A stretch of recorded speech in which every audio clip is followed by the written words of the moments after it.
Hello everyone, welcome to our channel exam express. आज की class में हम यहाँ पे हाईवे इंजीनियरिंग के बारे में डिस्कस करेंगे।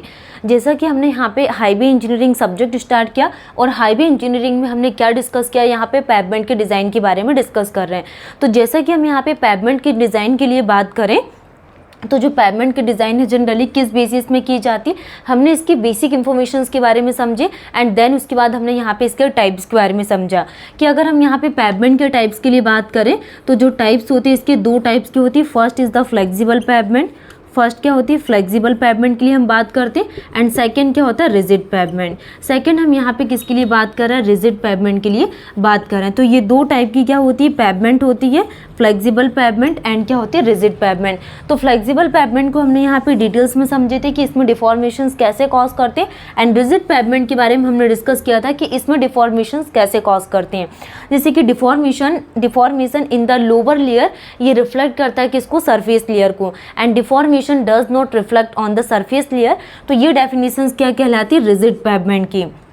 तो नेक्स्ट हम जो भी आगे क्लासेस होने वाली है तो रिजिड पेवमेंट में हम यहाँ पे इसके जॉइंट्स के लिए बात करेंगे कि रिजिड पेवमेंट में जनरली कितने प्रकार के जॉइंट्स का यूज़ किया जाता है। ओके, तो आज के टॉपिक को हम कंप्लीट करेंगे जो आगे हमारा रिमेनिंग बचा हुआ था। तो हमने यहाँ पे इसमें इसके डिज़ाइन स्पेसिफिकेशंस के बारे में समझा कि 37 2012 हम फ्लेक्सिबल पेवमेंट के लिए यूज़ करते हैं एंड जो 58 और 2012 यूज़ किया जाता है ये रिजिड पेवमेंट के लिए हम यूज़ करते हैं। तो ये कुछ बेसिक्स इंफॉर्मेशंस थी जो हमने क्या प्रीवियस क्लास में डिस्कस किए थे एंड देन उसके बाद हमने यहाँ पे क्या डिस्कस किया था, यहाँ पे इसके डिफरेंस के बाद इसके लेयर के बारे में बात किए थे। तो सबसे फर्स्ट नंबर पे टॉप में क्या होती है, सरफेस लेयर होती है। जब भी हम यहाँ पे इसमें लेयर्स के लिए बात करें तो 4 टाइप की लेयर्स का यूज़ करते हैं पेवमेंट डिज़ाइन में। फर्स्ट नंबर पर क्या होती है, surface layer and second number पर क्या होती है, surface layer, surface base, surface course,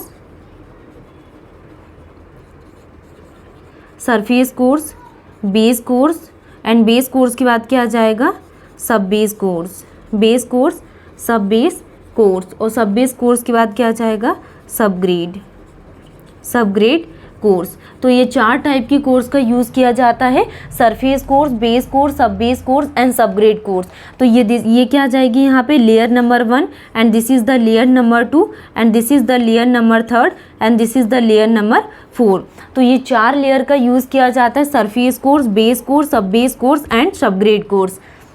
ठीक है, तो चारों लेयर्स को हम यहाँ पे डिटेल्स में पढ़ेंगे, सरफेस, बेस, सब बेस एंड सब ग्रेड के बारे में। नेक्स्ट हमने क्या डिस्कस किया था यहाँ पे, डिज़ाइन पैरामीटर्स के बारे में कि डिज़ाइन पेवमेंट के लिए हम बात करेंगे कि पेवमेंट को डिज़ाइन करने के लिए जनरली कितने प्रकार के पैरामीटर्स का यूज़ किया जाता है। फर्स्ट हम किसका यूज़ करते हैं, व्हील लोड टेस्ट का यूज़ करते हैं।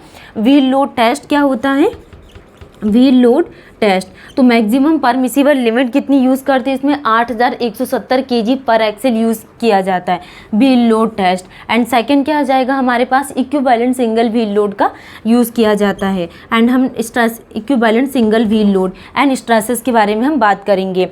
तो जो डिज़ाइन पैरामीटर्स में हमने यहाँ पे व्हील लोड को डिटेल्स में समझे, इक्विवेलेंट सिंगल व्हील लोड्स का भी हमने यहाँ पे बेसिक के बारे में डिस्कस किया था। अब आज की क्लास में हम यहाँ पे मोस्ट इंपॉर्टेंट टॉपिक पढ़ने वाले हैं रिजिडिटी फैक्टर के बारे में। रिजिडिटी फैक्टर से ऑलरेडी प्रीवियस ईयर में क्वेश्चंस पूछे हुए हैं, तो हम नेक्स्ट क्लास में क्वेश्चंस प्रैक्टिस भी करेंगे कि जनरली एग्जाम में किस प्रकार के क्वेश्चंस पूछे जाती हैं। तो हम क्या बात करने वाले हैं, रिजिडिटी फैक्टर के बारे में। रिजिडिटी फैक्टर,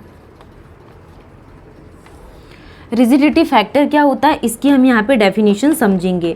जैसा कि हम यहाँ पे रिजिडिटी फैक्टर के लिए बात करें तो rigidity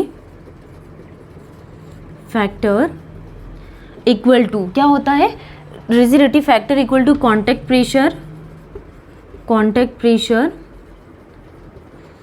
contact pressure divided by क्या होता है, tyre pressure, contact pressure divided by tyre pressure, contact pressure divided by tyre pressure. और टायर प्रेशर को ही क्या बोला जाता है, इन्फ्लेशन प्रेशर, इन्फ्लेशन प्रेशर इसको बोला जाता है। तो ये रिजिडिटी फैक्टर के लिए क्या डेफिनेशंस होती है? रिजिडिटी फैक्टर के लिए contact pressure divided by tyre pressure, और टायर प्रेशर को ही इन्फ्लेशन प्रेशर इसको बोला जाता है। टायर प्रेशर को ही क्या बोला जाता है? इन्फ्लेशन प्रेशर इसको बोला जाता है। नेक्स्ट हम क्या डिस्कस करने वाले हैं? Tyre pressure.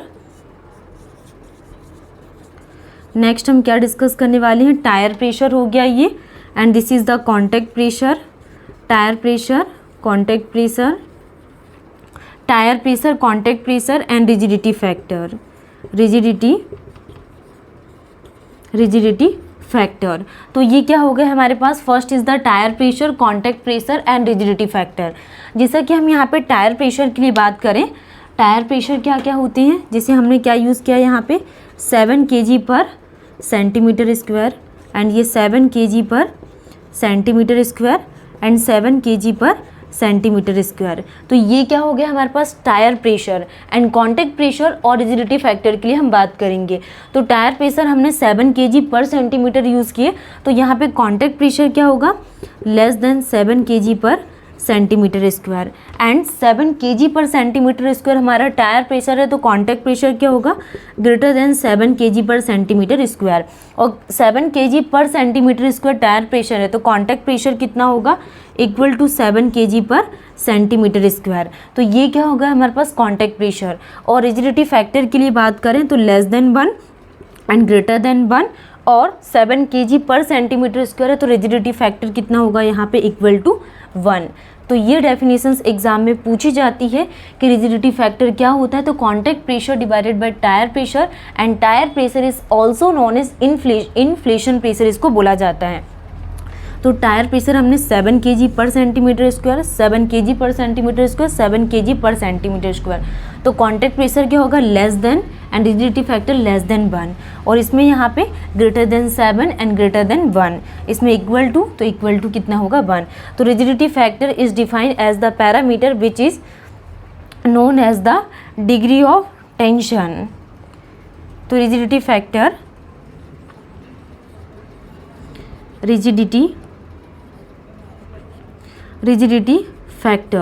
रिजिडिटी फैक्टर किसको डिफाइन करता है? The degree of tension develop, the degree of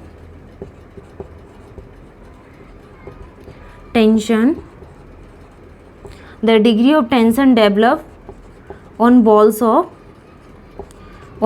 of tyre. तो टायर की वॉल्स में क्या होता है? जो टेंशन डेवलप होता है, इसी को ही क्या बोला जाता है यहाँ पे?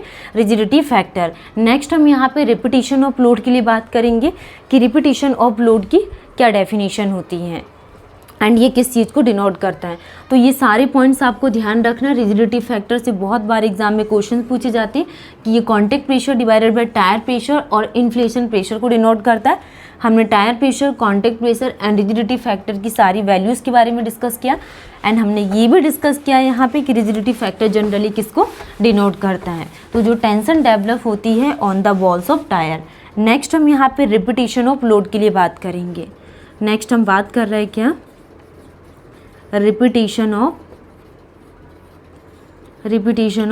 लोड के लिए। रिपीटिशन ऑफ लोड के लिए अगर हम बात करें तो ये किसको डिनोट करता है? इट कॉजेस, तो जो रिपीटिशन ऑफ लोड है, repetition of load, it causes, ये किसको कॉज करता है? Plastic and elastic. It causes plastic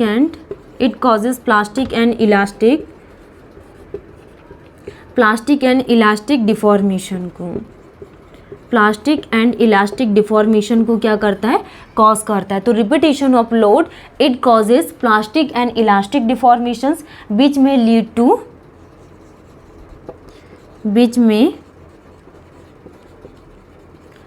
leads to, ये किसको लीड कर रहा है? फेलियर ऑफ पेवमेंट को। बीच में lead to failure of pavement. तो ये फेलियर ऑफ पेवमेंट को क्या कर रहा है? लीड कर रहा है। तो ये डेफिनेशंस क्या कहलाती है? रिपीटिशन ऑफ लोड के लिए, जो प्लास्टिक एंड इलास्टिक डिफॉर्मेशंस को कॉज करता है एंड बीच में lead to failure of pavement is called the repetition of load. ठीक है, तो आज की क्लास को हम यहीं पे स्टॉप करते हैं, एंड न्यू डे हम यहाँ पे मोस्ट इंपॉर्टेंट पैरामीटर्स के साथ मिलेंगे। Thank you.